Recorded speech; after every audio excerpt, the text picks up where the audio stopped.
साल 2023 में आई film the केलरा story जैसे ही कहानी सामने आ रही थी। आगरा की सगी बहनों से पहले गैंग की कमान संभाल रही गोवा की एसबी कृष्णा उर्फ आयशा का धर्मांतरण कराया गया।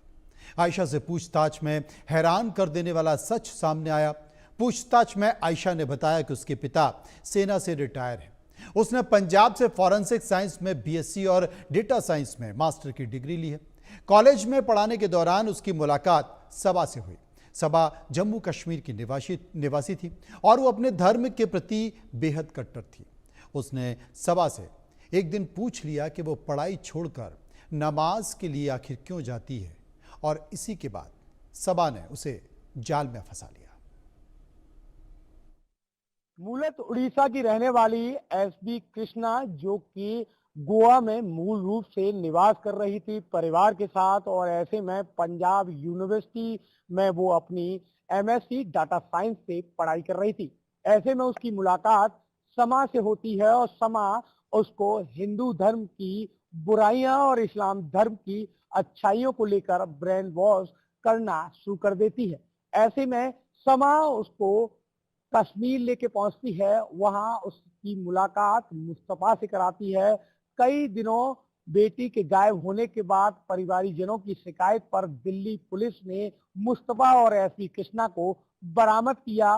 फोन छुड़ा लिए गए और कहीं ना कहीं धर्मांतरण के सिंडिकेट गैंग से एसबी शर्मा का कहीं ना कहीं अब कनेक्शन टूट गया। उसके बाद ऑनलाइन तरीके से मुस्तफा ने भावुक होते हुए, इमोशनल होते हुए एसबी शर्मा को कांटेक्ट किया। फिर उसके बाद देखा जाए तो मुस्तफा के साथ एसबी कृष्णा कोलकाता पहुंची है, जिसके बाद मुस्तफा ने उसको लव जिहाद में फंसाया, ब्लैकमेलिंग की और कैसे धर्मांतरण करा के एसबी कृष्णा का नाम आयशा रख दिया।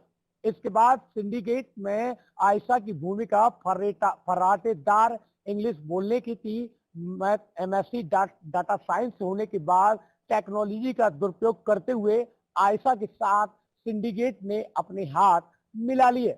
आयशा भी इस्लाम की अच्छाइयों को मानते हुए कहीं ना कहीं अब इस सिंडिकेट में धीमे धीमे अपनी भूमिका निभाते नजर आई।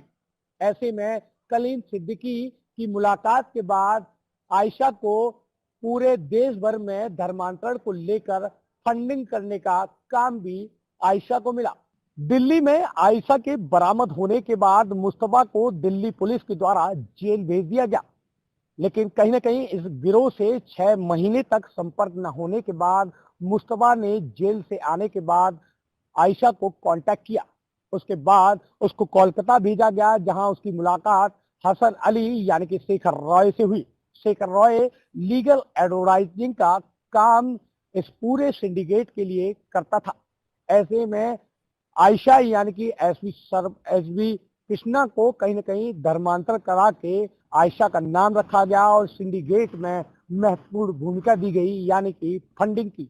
कई देशों से आने वाली फंडिंग अब्दुल रहमान तक पहुंची थी और उसके बाद आयशा देश में इस सिंडिकेट के सदस्यों को पैसे का लेन देन करती थी।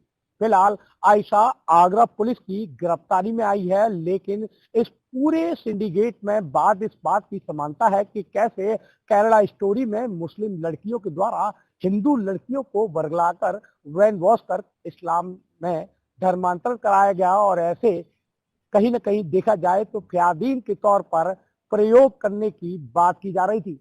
ये पूरा पैटर्न लश्कर-ए तैयबा की तरह दिखता है और ऐसे में आयशा की भूमिका बड़ी मुख्य मानी जाती है। अवैध धर्मांतर सिंडिकेट की सरगना के तौर पर कमान संभाल रही आयशा कोलकाता से अब्दुल रहमान के संपर्क में आई। कलीम सिद्दीकी ने ये बताया कि आखिरकार कैसे इस सरगना के तौर पर वो काम कर सकती है। भूमिका के तौर पर अगर बात की जाए तो आयशा का काम ही इतना ज्यादा था कि वो कैसे देश भर से आई फंडिंग को अलग अलग धर्मांतर से जुड़े हुए सदस्य यानी कि अपराधियों तक कैसे पैसे पहुंचाना था। अब्दुल रहमान उसको दिशा निर्देश करता था। उसके बाद आयशा का काम शुरू हो जाता था। कैसे फर्जी पासपोर्ट बनने हैं, कैसे सिम्स आधार कार्ड तैयार होने हैं, ये आयशा की जिम्मेदारी थी। किसको कितना पैसा भेजना है, किस खाते से पैसा भेजना है, ये पूरा लश्कर-ए तैयबा के सिग्नेचर मॉड्यूल पर आयशा के तौर पर चलता था।